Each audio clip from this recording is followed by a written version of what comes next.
네, 주님의 영광이 충만한 거룩한 주일이 되시길 바라겠습니다. 오늘도 경건한 마음으로 예배드리시는 귀한 주일이 되셨으면 좋겠습니다. 다 같이 기도드리심으로 10월 넷째 주일 주일 예배를 하나님께 드리겠습니다. 기도합니다.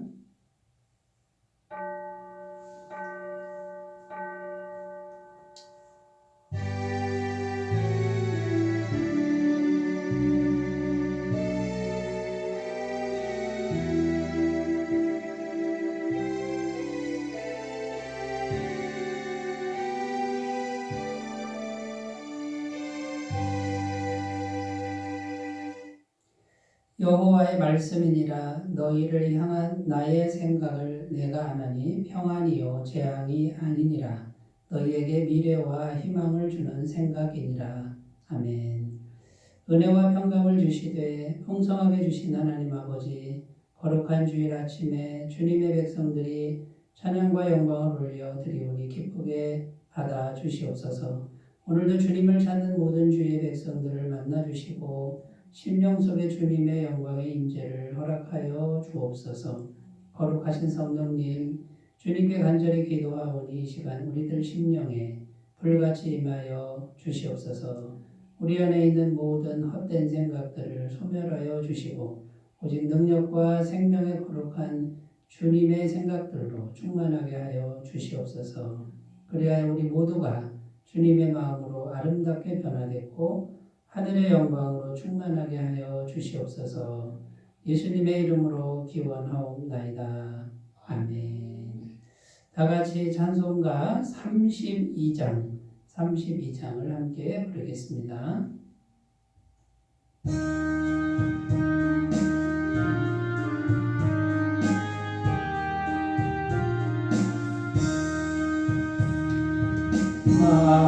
만유의 주제 존귀하신 예수 사랑이 되신 하나님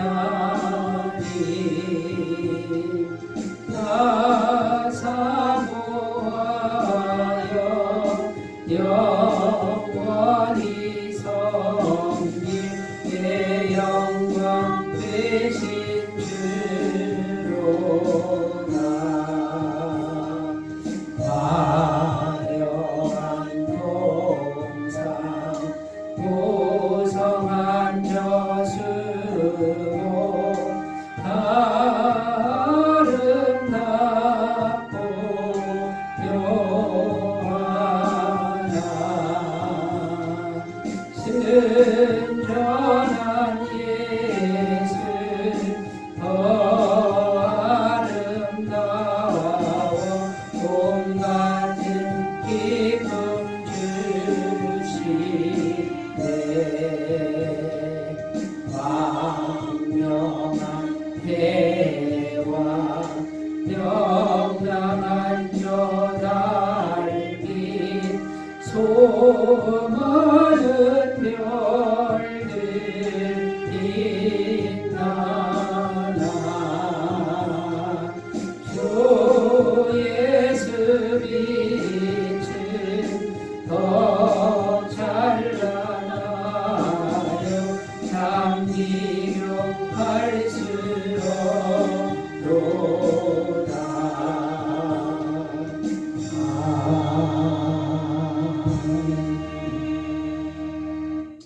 사도신경으로 신앙 고백드립니다. 나는 전능하신 아버지 하나님 천지의 창조주를 믿습니다. 나는 그의 유일하신 아들 우리 주 예수 그리스도를 믿습니다. 그는 성령으로 잉태되어 동정녀 마리아에게서 나시고 본디오 빌라도에게 고난을 받아 십자가에 못 박혀 죽으시고 장사된 지 사흘 만에 죽은 자 가운데서 다시 살아나셨으며 하늘에 오르시어 전능하신 아버지 하나님 우편에 앉아 계시다가 거기로부터 살아있는 자와 죽은 자를 심판하러 오십니다. 나는 성령을 믿으며 거룩한 공교회와 성도의 교제와 죄를 용서받는 것과 몸의 부활과 영생을 믿습니다. 아멘. 오늘 우리에게 주시는 하나님 말씀은 신약성경 야고보서 4장 6절에서 7절 말씀입니다. 야고보서 4장 6절에서 7절 말씀입니다. 신약성경 374페이지에 있습니다. 374쪽 야고보서 4장 6절에서 7절 말씀을 제가 봉독해 드리겠습니다. 그러나 더욱 큰 은혜를 주시나니 그러므로 일렀으되 하나님이 교만한 자를 물리치시고 겸손한 자에게 은혜를 주신다 하였느니라. 그런즉 너희는 하나님께 복종할지어다. 마귀를 대적하라. 그리하면 너희를 피하리라. 아멘. 네, 오늘 말씀의 제목은 겸손은 풍성한 은혜의 그릇입니다. 이런 제목으로 함께 은혜를 나누겠습니다. 오늘 말씀의 주제는 겸손에 대한 겁니다. 이 겸손은요, 아무리 강조해도 지나치지 않는 그런 덕목이라는 것이죠. 우리나라 초대교회 시절에 주기철 목사님 하면 많은 분들이 알고 있죠. 순교자 주기철 목사님이라고 이렇게 알려져 있습니다. 참 훌륭한 목사님이죠.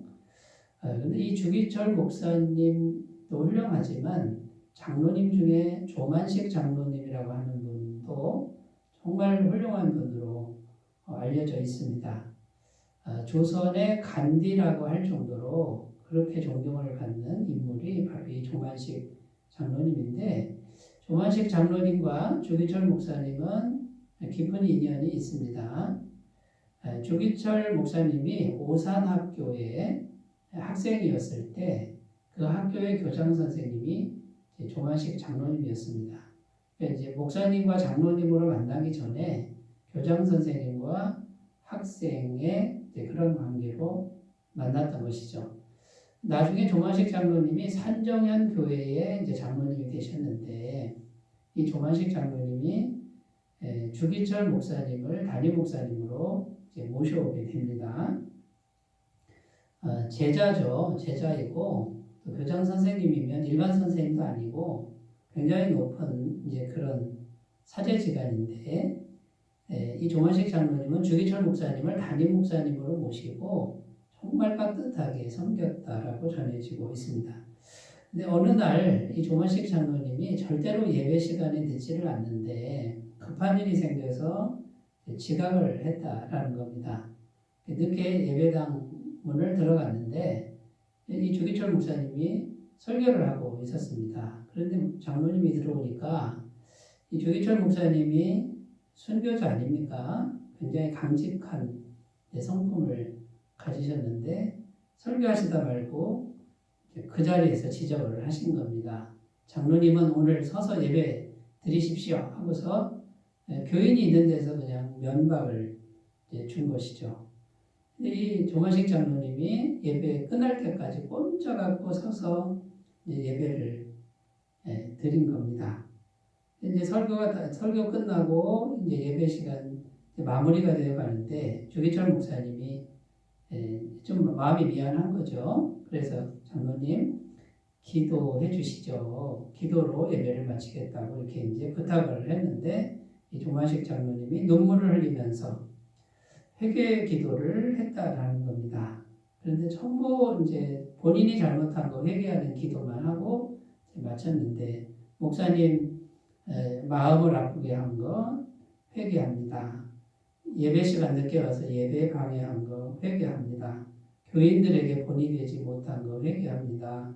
회개를 쭉 하시고 눈물을 흘리면서 그 기도를 마쳤다라는 겁니다.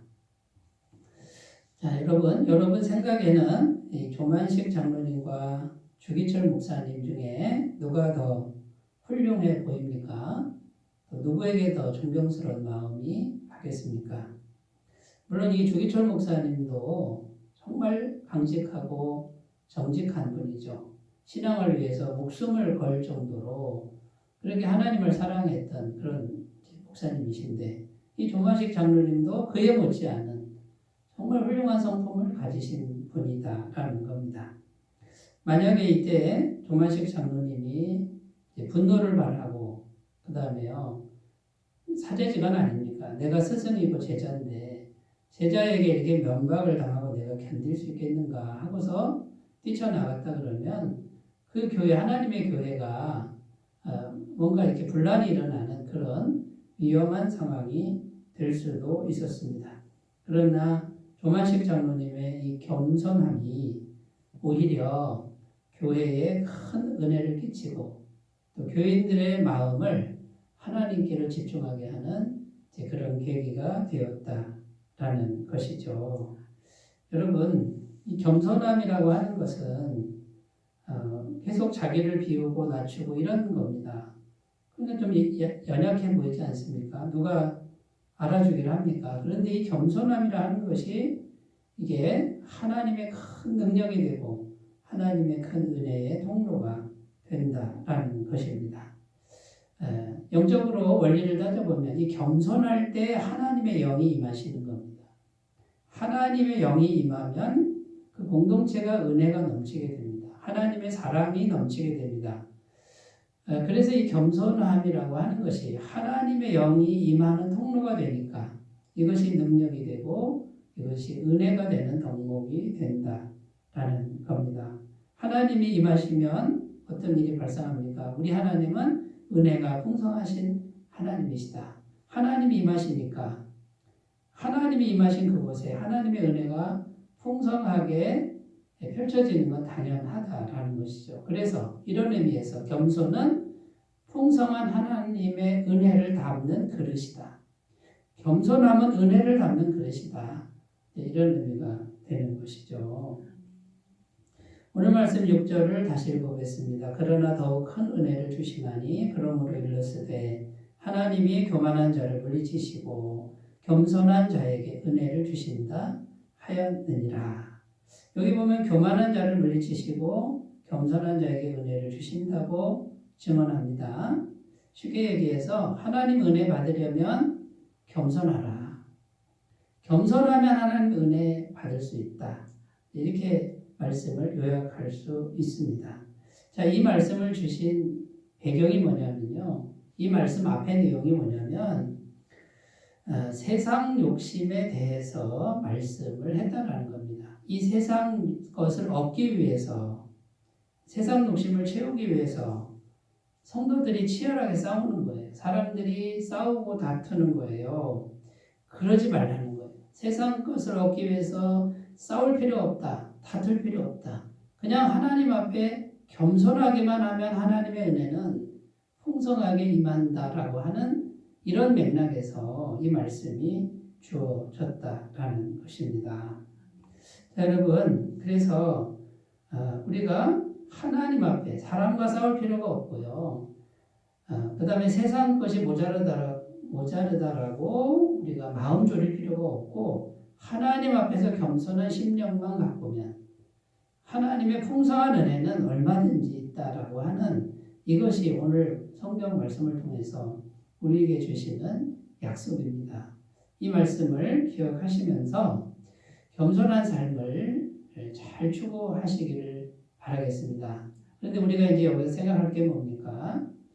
겸손이라고 했을 때 이 겸손이라는 게 도대체 무엇인가? 어떻게 하는 것인가?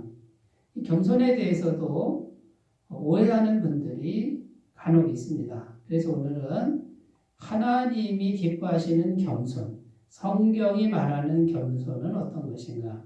이것을 좀 더 구체적으로 살펴보고 말씀의 은혜를 나누겠습니다. 첫 번째, 참된 겸손은 성경적 겸손은 무조건 낮추는 것이 아니다라는 것입니다. 우리가 이것을 좀 분명히 했으면 좋겠습니다. 7절 말씀 읽겠습니다. 그런즉 너희는 하나님께 복종할지어다 마귀를 대적하라 그리하면 너희를 피하리라. 여기 잘 보시면요. 너희는 하나님께 복종할지어다 하고 그 다음 나오는 게 뭐냐면 마귀를 대적하라. 이게 같이 나오고 있다라는 것을 우리가 주의해 보아야 합니다. 자, 무슨 의미냐면 하나님께 복종하라 이건 뭡니까? 하나님 앞에서는 무조건 낮춰야 된다. 무조건 겸손해야 된다. 무조건 온유해야 된다. 이런 뜻인데 바로 뭡니까? 마귀를 대적하라. 이건 뭡니까? 마귀 앞에서는 단호해야 된다. 이 두 가지가 같이 있어야 된다. 이런 의미가 됩니다. 자, 겸손이라고 해서 무조건 낮추면 어떻게 되죠? 마귀에게도 낮추면 이건 안 된다. 마귀에게서는 대적을 해야 되는 거예요. 그러니까 성경이 말하는 겸손은 무조건 자기를 모든 순간에 낮추는 게 아니고요. 성경이 말하는 겸손은 싸울 줄도 알아야 되는데 마귀하고는 싸울 줄도 알아야 되고요. 마귀가 하는 모든 일들에 대해서는 단호하게 대처하는 이런 모습이 성경이 말하는 겸손이다. 이것을 우리가 오해하지 않으셨으면 좋겠습니다. 자, 예수님의 예를 우리가 한번 들어보겠습니다. 예수님 참 겸손하신 분이죠. 나는 마음이 온유하고 겸손하니. 자, 이런 분이 또 한편으로 굉장히 단호한 그런 모습을 보여주는데요. 말씀을 우리가 쫓아가 보겠습니다. 이사야 42편 2절 3절 예수님에 대한 예언의 말씀이죠. 그는 외치지 아니하며 목소리를 높이지 아니하며 그 소리를 거리에 들리게 하지 아니하며 상한 갈대를 꺾지 아니하며 꺼져가는 등불을 끄지 아니하고 진실로 정의를 시행할 것이며. 자, 여기 보면 예수님의 성품이 나오는데 소리치는 분이 아니다. 목소리 높이는 분이 아니다. 그 다음에 상한 갈대마저도 꺾지 못하시는 그런 정말 이게 연약한 온유한 그런 마음을 가지셨고 꺼져가는 등불도 불쌍히 여기는 그렇게 마음이 따뜻한 분이라는 거예요. 그런데 이분이 화를 낼 때는 엄청나게 화를 냅니다. 요한복음 2장 15절 16절입니다. 노끈으로 채찍을 만드사 양이나 소를 다 성전에서 내쫓으시고 돈 바꾸는 사람들의 돈을 쏟으시며 상을 엎으시고 비둘기 파는 사람들에게 이르시되 이것을 여기서 가져가라. 내 아버지의 집으로 장사하는 집을 만들지 말라 하시니. 예수님이 굉장히 분노하셨습니다. 성전 안에서 지금 예수님이 화를 내신 거예요. 그리고 막 다 뒤집어 엎는 내용인데요. 왜 화를 내셨냐면 성전 안에 장사하는 사람들이 가득했습니다. 그런데 그 장사하는 사람들이 불법의 장사고요. 그 다음에 가난한 사람들에게 제사를 꼭 드려야 되는 사람들에게 짐승을 비싸게 팔고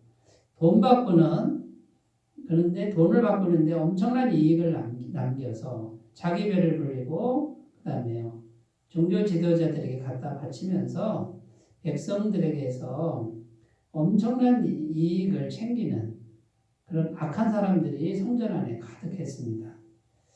예수님은 그 모습을 보고 거룩한 분노를 발하셨는데요. 다 뒤집어엎고 채찍을 내려치시고 다 쫓아내고요.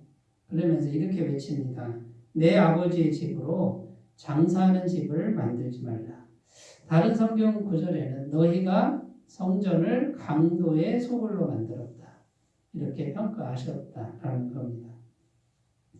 여러분, 예수님은 겸손한 그 자체이신 분이죠. 참된 겸손의 모습은 하나님께 복종하는 겁니다. 예수님 어떻게 복종하셨습니까? 죽기까지 복종하셨다. 이렇게 되어 있습니다. 그런데 마귀에게 대해서는, 죄에 대해서는, 탐욕에 대해서는 목숨 걸고 최선을 다해서 대적하고 싸우시고 화를 내신 이 균형 있는 모습, 이게 참된 겸손의 모습이다 라는 것입니다. 그러니까 여러분, 겸손은 사람하고 상대하는 그 덕목이 아니에요. 성경이 말하는 겸손은 사람과 사람과의 관계가 아니라 하나님 앞에서 나를 어떻게 세우느냐의 문제입니다. 그러니까 성경적 겸손을 자꾸 사람과 사람과의 겸손 또는 세상과 나와의 겸손으로 놓는 분들은 하나님의 은혜를 풍성하게 받을 수가 없다라는 것을 우리가 기억하셨으면 좋겠습니다. 사도 바울, 예수님의 위대한 사도 바울도 이 두 가지 면을 다 보여줍니다. 아주 겸손한데 단호함. 말씀을 찾아가 보겠습니다. 고린도전서 2장 3절입니다. 내가 너희 가운데 교할 때에 약하고 두려워하고 심히 떨었노라. 고린도 지역에 들어가서 복음 전할 때 정말 약하고 두려워하고 심히 떨었다는 거예요. 한 영혼을 만나는데 그 영혼을 향한 그 아주 그 섬세한 마음, 부드러운 마음으로 그렇게 대했다라는 이게 사도 바울의 마음이었습니다. 그러나 이 사도 바울은 불의한 자 앞에서는요 아주 단호하게 소리를 칩니다. 사도행전 23장 2절 3절 대제사장 아나니아가 바울 곁에 서 있는 사람들에게 그 입을 치라 명하니 바울이 이르되 회칠한 남이여 하나님이 너를 치시리로다. 내가 나를 율법대로 심판한다고 앉아서 율법을 어기고 나를 치라 하느냐 하니. 지금 바울이 재판관한테 너는 회칠한 담이여 하나님이 너를 치실 것이다 라고 지금 외치는 겁니다. 지금 자기는 죄인인데 재판장이 그냥 마음대로 죽일 수도 있는데 그 사람 앞에서 네가 지금 신문도 안 하고 나를 벌을 주느냐? 너 지금 잘못하고 있다. 이렇게 큰 소리 치는 그런 모습입니다. 여러분 그러니까 우리가 성경적 겸손 하나님이 기뻐하시는 이 겸손을 하나님과 나 사이의 겸손으로 놓고요. 그럼 하나님 앞에 내가 완전히 복종해야 하나님의 영이 임하는 거고요. 마귀가 왔는데 복종하면 안 되죠. 그 마귀의 영이 들어오는 거니까. 마귀는 최선을 다해서 물리치고 몰아내야만 하나님의 영이 충만해진다. 그러면 그런 겸손일 때 하나님이 풍성한 은혜를 부으신다라는 겁니다. 근데 만약에 마귀에게도 내가 겸손해버리면 마귀가 가득 찬 심령이 되는데 어떻게 은혜를 붓겠습니까? 마귀가 계속해서 들락날락하고 계속 역사에서 도둑질하고 죽이고 멸망시키는 그런 인생이 될 수밖에 없다라는 것이죠. 결론적으로 말해서 참된 겸손이란 죄인은 사랑하지만 죄는 미워하는 것이다. 이렇게 또 표현할 수 있습니다. 누가복음 17장 3절입니다. 너희는 스스로 조심하라.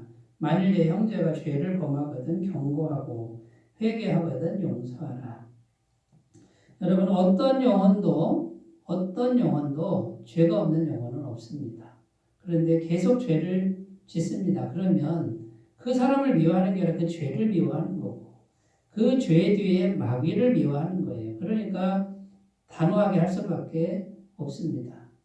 그러나 그 영혼은 불쌍한 영혼인 거죠. 그 영혼은 지금 마귀의 종로를 타고 있는 그 영혼이 불쌍할 뿐이에요. 어떻게든지 하나님이 구원을 받도록 기다려주고 기도하는 수밖에 없다라는 것이죠. 그러나 그 영혼이 불쌍하다고 그 짓는 죄까지도 그걸 불쌍하게 여긴다 그러면 이것은 참된 겸손이 아니다. 이것을 우리가 꼭 기억하셨으면 좋겠습니다. 자, 성경은 이렇게 겸손하고 단호함 이 두 가지 균형을 잘 이룬 사람에게 엄청난 복을 약속하고 있는데요. 잠언 22장 4절입니다. 겸손과 여호와를 경외함의 보상은 재물과 영광과 생명이니라. 자, 여기 보면요. 이 겸손과 여호와를 경외함 이렇게 되어 있는데 겸손 따로 여호와를 경외함 따로 이런 의미가 아니고 겸손 원어는 이렇게 되어 있어요. 겸손 곧 여호와를 경외하는 것. 그러니까 성경적 겸손은 여호와를 경외하는 게 겸손이다. 이제까지 우리가 얘기한 거죠. 그러니까 여호와만을 진심으로 경외하는 그 사람, 그 마음을 갖고 온 사람은 세 가지 복을 받습니다. 재물과 영광과 생명, 영원한 생명이죠. 여기 보면 재물도 준다고 되어 있습니다. 그러면 여러분, 우리에게 이 세상을 살아갈 때 재물이 필요하잖아요. 이 재물이 오지 않는 건 뭡니까? 겸손하지 않아서 안 온다 그 말이에요. 결국 여호와를 경외하지 않고 하나님께 복종하지 않고 하나님의 뜻을 어기고 여기서부터 이제 이 모든 세 가지가 다 부족한 상태가 된다라는 것을 꼭 기억하셨으면 좋겠습니다. 자, 성경적 겸손 첫 번째 참된 겸손은 무조건 낮추는 게 아니라 하나님께 낮추고 마귀에게는 단호하게 하는 이 균형을 잘 이루시길 바라겠습니다. 두 번째로 가보겠습니다. 참된 겸손은 절대적 의존성입니다. 절대적으로 의존하는 것이다. 누구를요? 하나님을 절대적으로 의존하는 것이다. 마태복음 18장 3절 4절 말씀입니다. 이르시되 진실로 너희에게 이르노니 너희가 돌이켜 어린아이들과 같이 되지 아니하면 결단코 천국에 들어가지 못하리라. 그러므로 누구든지 이 어린아이와 같이 자기를 낮추는 사람이 천국에서 큰 자니라. 여기 보면요. 어린아이들처럼 되지 않으면 천국에 들어갈 수도 없고, 그 다음에요. 천국에 들어갔는데 누가 제일 큰 사람이냐? 어린아이 같은 사람이 제일 큰 사람입니다.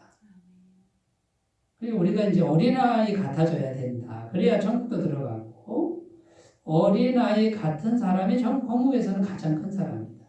그러면 여러분, 이 어린아이 같아지는 게 도대체 뭐냐? 이걸 생각해야 되겠죠. 이 어린아이 특징 중에 가장 중요한 게 뭐냐? 절대적 의존성이라는 거예요. 이 어린아이는요, 먹고 사는 문제를 자기가 생각 안 합니다. 부모가 주는 대로 먹습니다. 부모가 가자는 대로 갑니다. 자기 생존의 문제를 오직 부모에게, 어른들께 온전히 의탁하고 삽니다. 결과를 그냥 맡겨버리는 거죠. 자, 그런데 하나님이 원하시는 게 바로 이 절대적 의존성입니다. 우리가 살아가는 모든 순간에 하나님을 절대적으로 의존하는 이것이 참된 겸손이다. 요거 하나 해달라고 하는데 이게 참 말처럼 쉽지 않습니다.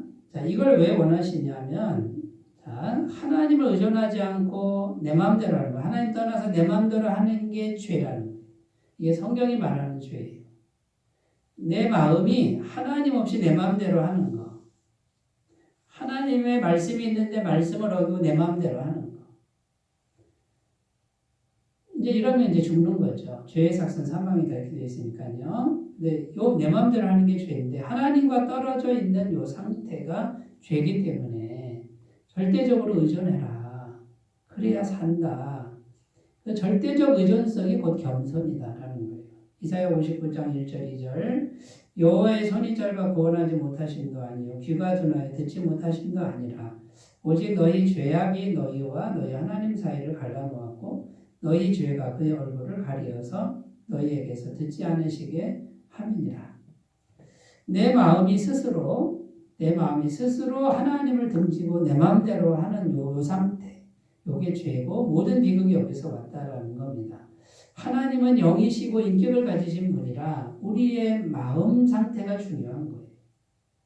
억지로 하지 않고 인격적으로 하십니다. 그러니까 우리가 스스로 하나님을 의존해야 되는데 스스로 하나님을 떠나서 내 힘대로 내 마음대로 내 방법대로 사는 이게 죄라는 것이죠. 그래서 하나님을 떠난 게 죄인데 하나님을 떠나면 사망이라고 성경은 증언합니다. 로마서 6장 23절 죄의 삭은 사망이요 하나님의 은사는 그리스도 예수 우리 주 안에 있는 영생이니라. 자, 죄가 있으면 그 대가는 사망이다. 근데 이 사망은 육체적 죽음만 의미하는 게 아니고요. 기업은 망하는 거고요. 가정은 파괴되는 거고 건강은 망가지는 거고 마음은 상처를 입는 거고 병드는 거고 관계는 다 깨져버리고 이게 다 사망이라는 것에 담겨져 있다라는 것이죠. 요한복음 15장 5절 6절입니다. 나는 포도나무에 너희는 가지라. 그가 내 안에 내가 그 안에 거하면 사람이 열매를 많이 맺나니 나를 떠나서는 너희가 아무것도 할 수 없습니다. 사람이 내 안에 거하지 아니하면 가지처럼 밖에 버려져 마르나니 사람들이 그것을 모아다가 불에 던져 사르느니라. 자, 우리는 가지고 예수님은 포도나무인데 가지가 포도나무에 떨어져 있는 요게 죄인데 떨어져 있으면 이거는 떨어져 있으면 아무것도 할 수 없죠. 그리고 밖에 버려져 불에 던져 살라버리는 결국 죽는 인생, 망하는 인생이 된다라고 증거하고 있습니다. 이게 여러분 이 참된 겸손이 절대적 의존성인데요. 계속 주님을 의지하는 게 주님과 연결되는 거예요. 가지가 포도나무에 연결되는 것이다. 그래야 양분이 계속 공급이 된다. 근데 이걸 하지 않으면 이거는 인격적으로 해야 되는데 마음으로 해야 되는데 이걸 하지 않으면 죽음의 기운이 역사할 수밖에 없다라는 것입니다.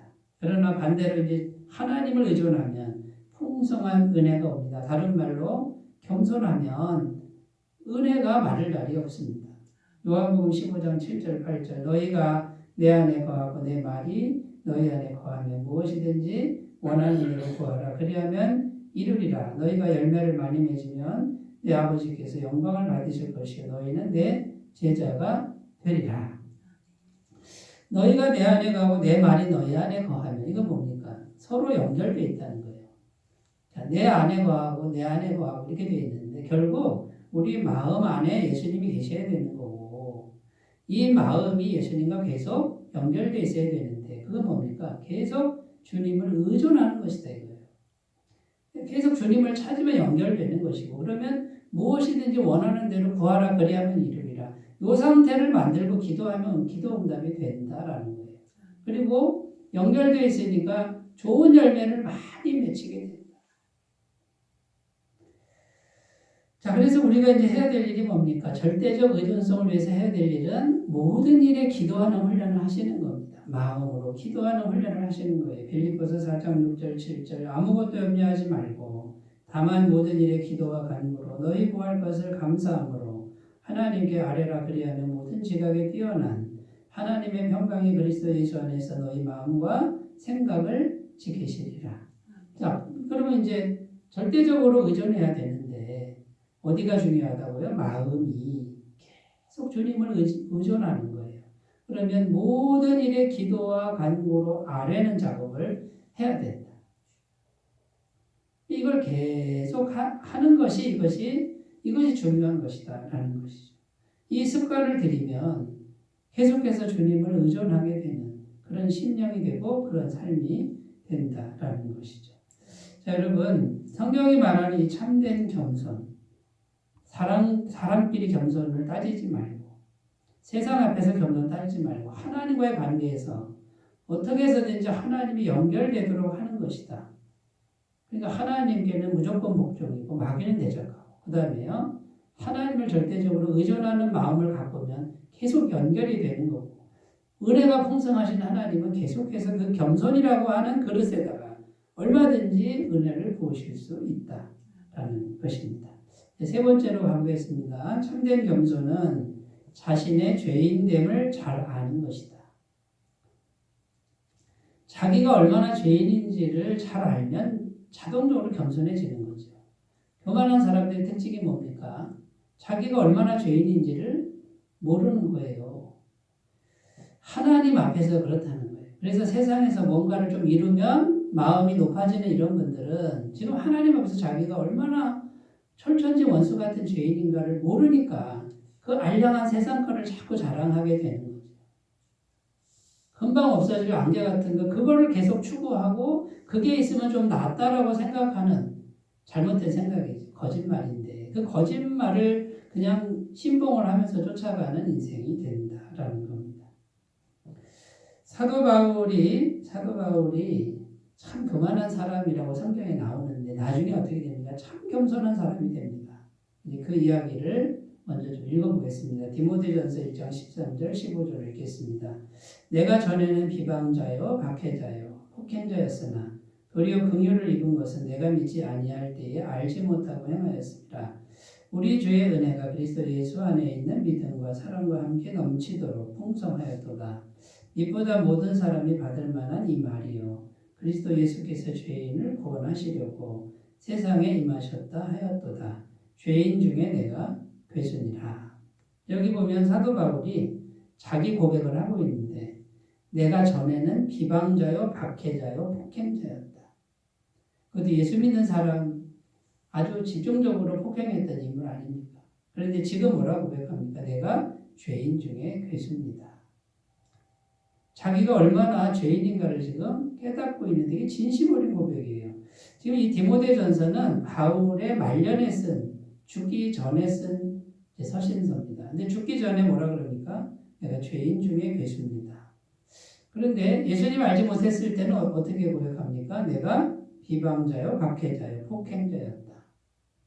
굉장히 교만했는데 지금 죄인 중에 괴수라고 할 만큼 굉장히 겸손해졌다. 시간이 갈수록 겸손해진 모습을 보여주고 있습니다. 그런데 성경에 보면요.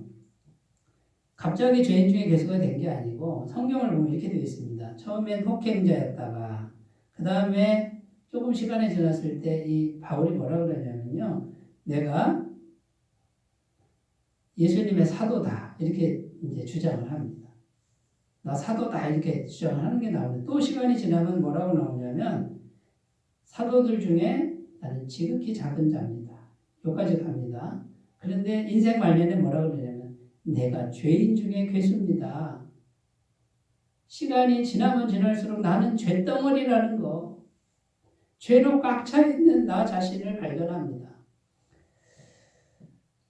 사도 바울처럼 성령 충만하고 수많은 병자를 고치고 죽은 자도 살리고 교회를 막 개척한 대단한 인물이 없습니다. 그런데 이 사도 바울은 지금 뭘 깨닫고 있습니까? 시간이 가면 갈수록 나는 죄덩어리구나, 죄덩어리. 그런데 이런 죄덩어리를 예수님이 오셔서 품에 안아주시고 구원해 주셨구나.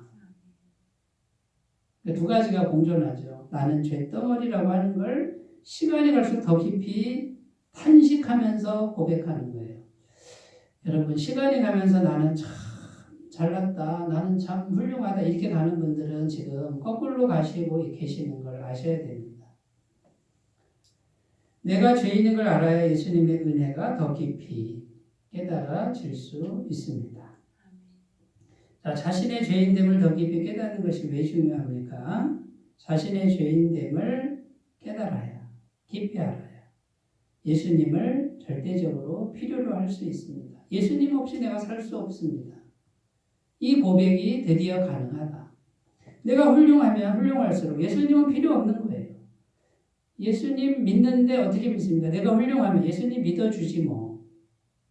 액세서리 하나 정도 예수님 믿어주지 뭐. 교회도 좀 나가야 뭔가 좀 내가 좀 경건해 보이고 안 나가는 것보다 좀 낫고 이런 생각들은 뭡니까?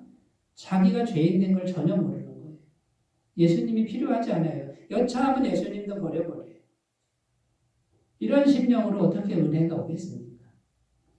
내가 철저히 죄인 된다는 걸 깊이 날마다 탄식하니까 예수님이 절대적으로 필요해요. 그러니까 은혜의 예수님이 내 마음에 오시는 거고 그 예수님이 은혜를 부으신다라는 것입니다. 마가복음 2장 17절 예수께서 들으시고 그들에게 이르시되 건강한 자에게는 의사가 쓸데없고 병든 자에게라야 쓸데있느니라. 나는 의인을 부르러 온 것이 아니요 죄인을 부르러 왔노라 하십니다. 자, 예수님도 잘 알고 계신다는 거예요. 자칭 의인, 스스로 의인이란 사람에게 나는 필요 없구나. 거기는 안 가신다는 거예요. 그러나 정말 탄식하면서 나는 죄인입니다. 눈만 뜨면 이 죄의 세력 때문에 견딜 수가 없습니다. 그런 사람에게 예수님은 오신다는 거예요. 그러니까 은혜가 따라오는 거죠. 은혜 받는 비결이 뭐예요? 잘난 체 하는 게 아니에요. 나의 장점을 찾는 게 아니에요. 나의 죄인됨을 찾는 거예요. 나의 죄인됨을 발견하는 거예요. 그래서 나는 구제불능이다 이걸 발견하고 예수님 없이는 못 삽니다라고 하는 요거를 발견한 사람이 은혜 받는 사람이 그 사람에게 은혜가 마르지 않습니다.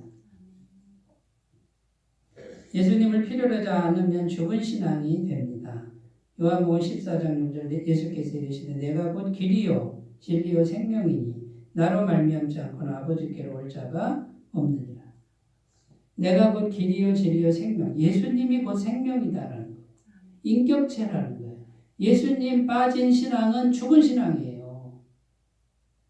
교회 나와도 죽은 거예요. 생명이 없습니다. 예수님이 곧 생명인데요. 근데 그 예수님하고는 인격적으로 만나셔야 돼요. 예수님하고 대화를 하셔야 돼요. 예수님 제 마음에 모십니다. 겸손하게. 그러면 그 사람이 영생 가운데 있는 거예요. 예수님을 필요로 해야, 절대적으로 필요로 해야 모든 것이 해결됩니다. 요한일서 1장 5절 만일 우리가 우리 죄를 자백하면 그는 미쁘시고 의로우사 우리 죄를 사하시며 우리를 모든 불의에서 깨끗하게 하실 것이요. 인생의 어떤 문제, 죄의 문제도 예수님 진심으로 모시면 죄의 문제도 깨끗하게 하시고 우리의 삶의 문제도 예수님이 얼마든지 해결하십니다. 그 예수님은 살아계십니다. 전능하신 분, 그분을 마음에 영으로 진심으로 잘 모시길 바라겠습니다. 빌립보서 4장 19절 나의 하나님이 그리스도 예수 안에서 영광 가운데 그 그 풍성한 대로 너희 모든 쓸 것을 채우시리라. 하나님이 풍성한 걸 채우는 것도 누구 안에서? 예수 안에서. 예수님 안에서 채우신다는 거예요. 우리가 예수님을 필요로 하지 않으면 아무것도 받을 수 없어요. 우리가 예수님을 절대적으로 의지하는 그 순간에 예수님이 계시면 하나님이 모든 풍성한 걸 채우신다는 거죠. 이게 비밀이에요. 이 마음을 가꾸시고 지속적으로 이 마음을 습관을 들이셔서 이것이 완전히 몸에 배도록 하시는 분은 계속해서 주님의 은혜의 공급이 영적인 은혜든 정신적인 은혜든 현실적인 은혜가 계속되는 그런 삶이 될 줄로 믿습니다. 그래서 겸손은 풍성한 은혜를 담는 그릇이다. 여러분 이 그릇을 지혜롭게 잘 준비하시는 인생이 되시기 바라겠습니다. 기도합니다. 하나님 아버지, 우리 모두 참된 겸손을 잘 찾아가서 하나님의 풍성한 은혜 속에 살아가도록 도와주옵소서. 예수님 이름으로 기도드립니다. 아멘. 찬송가 310장을 부르겠습니다.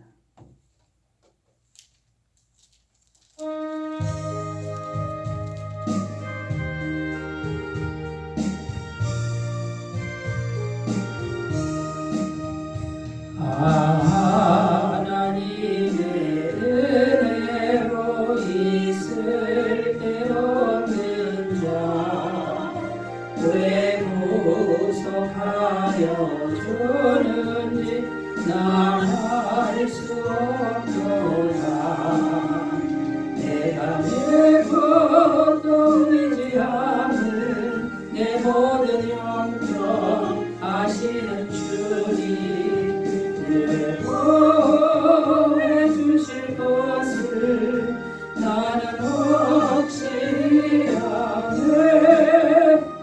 내게 구생 믿음과 또 복음 주셔서 내 마음이 항상 변한지 난 알 수 없도다.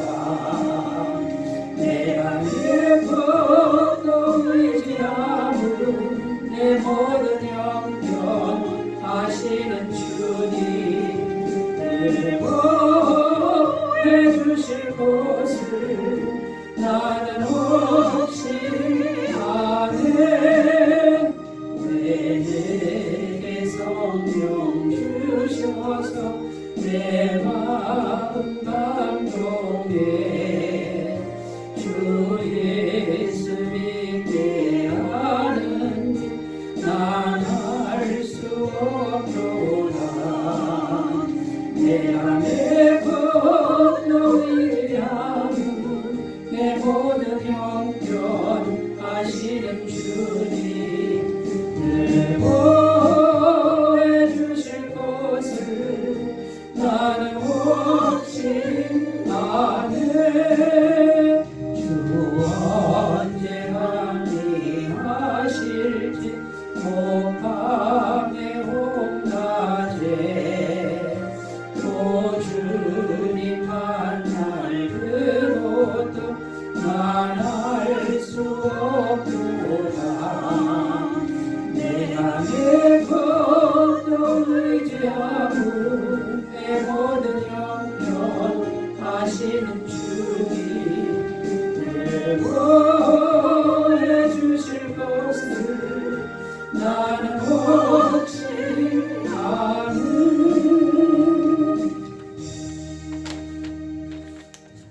광고 말씀드립니다. 이번 주 금요일입니다. 27일인데요. 에타민 바크 복음 사경에 많은 참석과 공연을 부탁드립니다.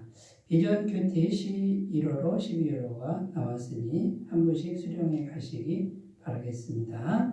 다른 광고 주로 참조하시고 찬송가 1장 부르시고 축도로 예배를 마치겠습니다.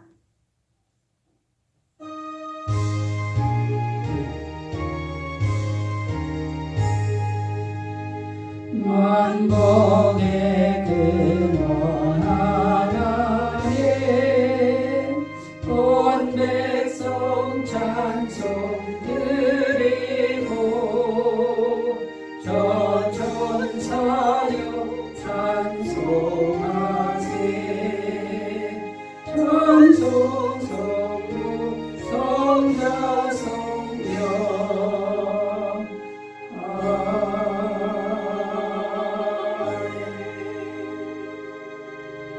이제는 우리 주 예수 그리스도의 은혜와 하나님 아버지의 사랑하심과 성령님의 교통하시는 은총이 예배를 드린 주의 모든 백성들 위해 영원토록 함께 하시기를 간절히 축원하옵나이다. 아멘.